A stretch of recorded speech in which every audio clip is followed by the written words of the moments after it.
Hello and welcome, ladies and gentlemen, to this India Today pop-up election special. We're in the knockout stage of the IPL, and I'm not referring to the Indian Premier League, but the Indian Political League. And the Indian Political League perhaps promises more twists and turns than any T20 match can offer you.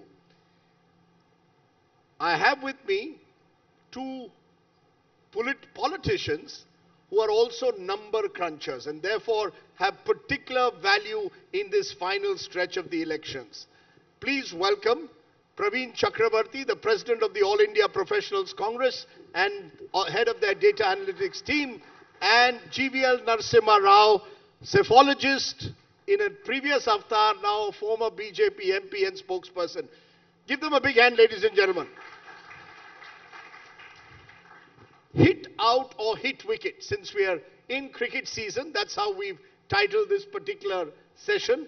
And I'm going to start with you, Praveen, because I know you're a cricket fan.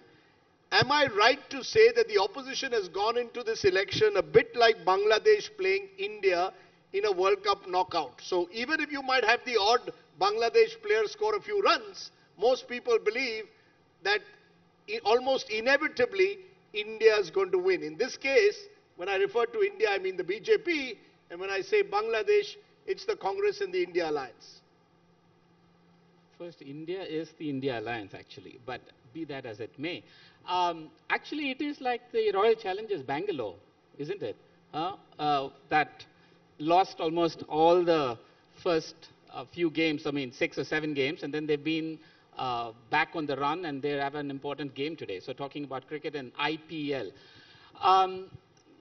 Rajdeep, really, I think to be very fair and objective, I think all these predictions about numbers and numbers of seats and all of these things are really just pie in the sky kind of discussions. I will tell you what is for real. What are the facts? The facts are the only number about this election when it comes to seats and seat prediction that was talked about was in March, when the Prime Minister of India and the Home Minister of India set 400 par.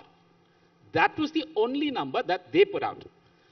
Between March 8th and May 9th, Prime Minister Modi made 81 election speeches. He set 400 par on average 3 to 6 times in every speech from March 8th till April 15th. Suddenly that vanished. The 400 par number mentioned vanished from his speeches. So one has to ask, what happened? Instead of 400 par, it became Hindu-Muslim. Talking about cricket, he went on to say that the Indian cricket team could soon be full of Muslims. If there are talented Muslims, it should be full of them.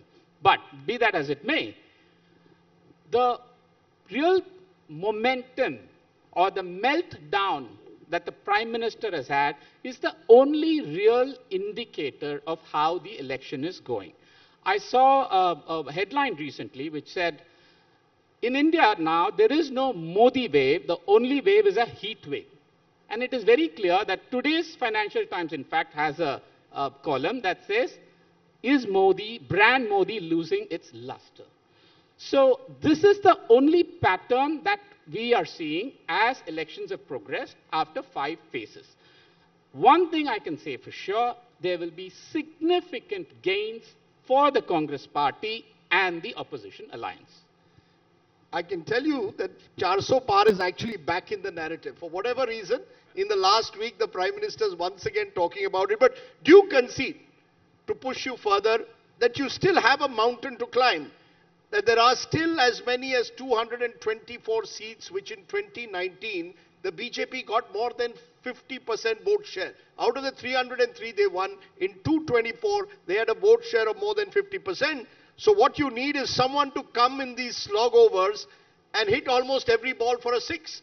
And that isn't easy given where the BJP is in 2019. That's your big challenge. How do you swing such a substantial amount of voters? No, see, Mathematically, if your point is that there is a big gap starting with 2019 between where the Congress is and where the BJP is, yes, it's 52 and 303. So the gap is there. It is for everybody to see. It's huge. It is there for everybody to see. But let's not forget, I mean, when these things swing, I think we make the mistake of going into all these analyses of 50% vote share and not less than 50% vote share and close election.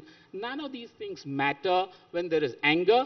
We saw that repeatedly. We saw that in 2004. We saw that in 2014, I will admit. That 2009, between 2009 and 2014, the swing was massive for the BJP. Between 99 and 2004, the swing was massive for the Congress and the opposition. So when it swings, it really swings. It's like the Australian pitches.